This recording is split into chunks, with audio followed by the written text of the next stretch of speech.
Welcome to Final Expense Telesales. I'm Dana Neeson and happy Monday. Today I wanted to give you some really easy tips and tricks that you can use on every sales call to make them significantly stronger. If you're just now finding this channel, thank you so much for being here. I run a telesales team for Tailored Legacy. We sell final expense insurance over the phone with just one carrier. My job is to help you have stronger, more sophisticated sales conversations.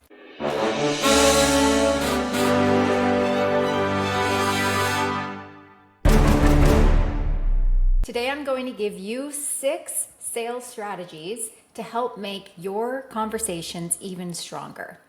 You don't even need to have a script for this, but if you can incorporate these strategies into your sales conversation, you will automatically start elevating the quality of your conversations. So the first tip and trick I have for you today is called asking for permission, or what's better known as mini invitations. And this is a really great trick to help your customer feel like they have control in the direction of the call. So instead of just introducing a new topic or transition or something else you want to say next because it's your agenda and you're the salesperson, instead ask permission. And here's an example of what that might sound like. So, Miss Jones, there are a few different types of life insurance policies out there that you could get. There's term and there's whole life. Has anyone ever explained that to you before? They say no. Here's an example of a mini invitation. Well, would it be okay if I help you understand it? So that way, when you're ready to make a decision, you have the right information to make one. Okay, so they say, yes, of course, please educate me. They're actually psychologically now part of the process. They are in the driver's seat. They controlled whether or not they wanted to hear that information. And if you introduce it in a way that makes the prospect curious, 10 times out of 10, they're going to be open to hearing what you have to say. Now, if you ask them if they know the difference and they say they do, hey, would it be okay if you shared with me your understanding on the difference between the two, just to make sure you and I are on the same page?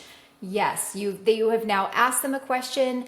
They've said, yes, of course, they're going to tell you, and then you're going to fill in the gaps. And you're not going to do it by saying, well, you got it right, but what you missed is, right? No. You're going to focus on these mini invitations, these mini asking permission questions. You know what? You are like 90% of the way there. Would you mind if I filled in a little bit of the gaps as it relates to making a decision at this point?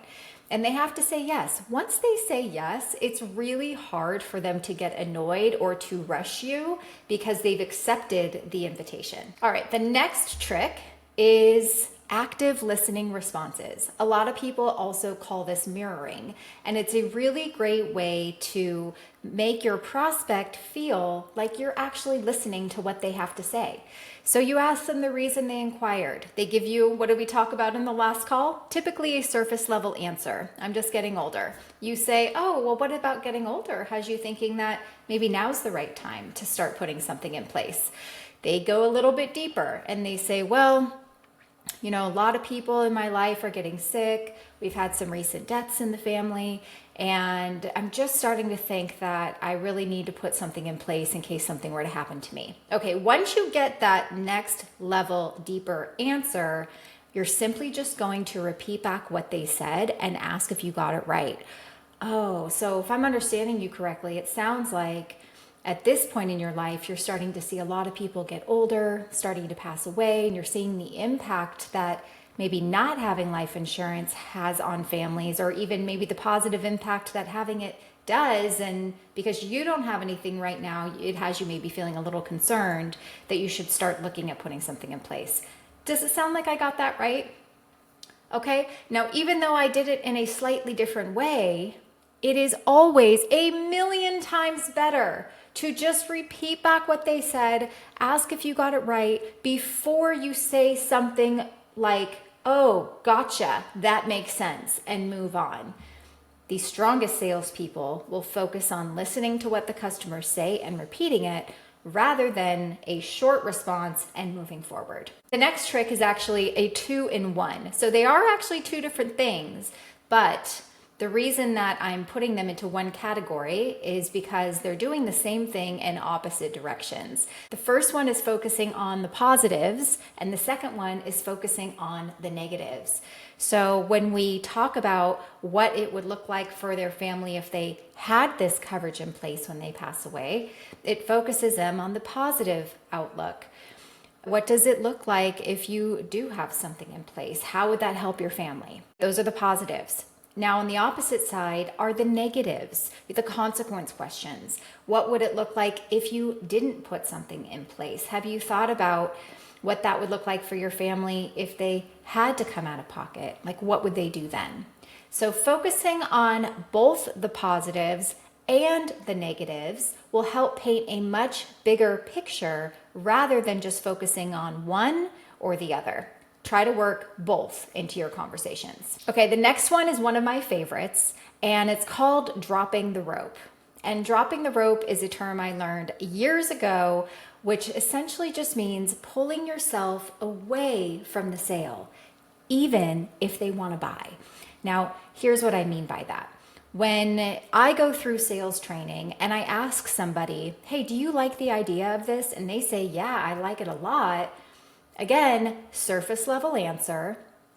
Dropping the rope would be, but why do you like it? Tell me why. I am not just taking a yes and pushing forward still. My whole goal is to get the client to sell me or to convince me on why this is the answer for them. And you have to do it in a curious way so that they will convince you that they do in fact want it. And this works either way. Whether they say no, it's not, or yes, it is, dropping the rope is simply being curious to understand why someone answered the way that they did. If they said, well, I'm not sure, okay, well, tell me why. What's going through your mind that has you saying, I'm not sure? What are you maybe unsure about? Okay, so dropping the rope is essential.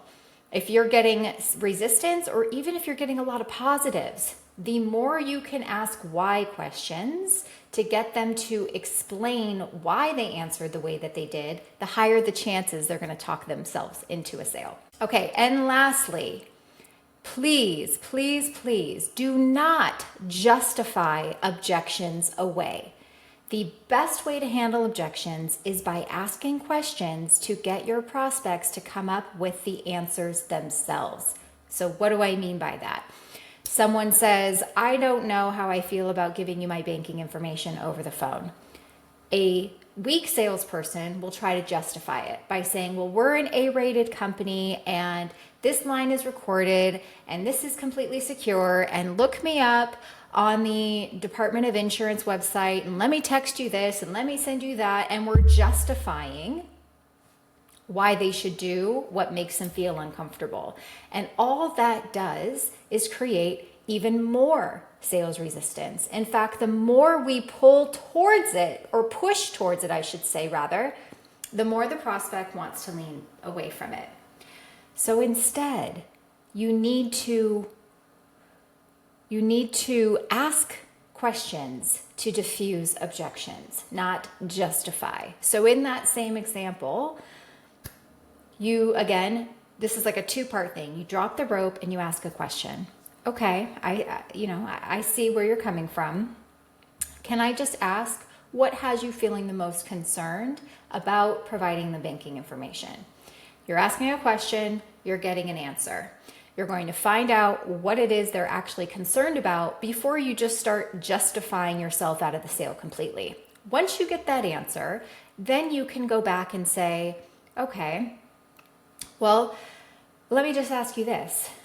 Let's just put that aside for a moment. And can I just ask if you feel like this solution and everything we've talked about, is this something you think you even want to have? And you ask questions and you go back, right? You continue to ask questions in a way that helps the customer justify it themselves, not you justifying it for them. I gave you an example a few weeks ago where I used the NEPQ trick, where when the agent was kind of getting stuck and it was a lot of justifying on the agent side and a lot of pulling away on the customer side, I had her say, hey, You know, between you and me and off the record, what really has you holding back right now from putting this protection in place for your boys that you said you really wanted to have for them, right? What's really holding you back? And sometimes just asking that will diffuse the prospect and get them to open up to you even more. So those are my 6 tips of the day that you could insert into your sales process now to make all of your conversations even stronger. I hope you have a great sales day, and I'll see you on another training video. Thanks. Bye.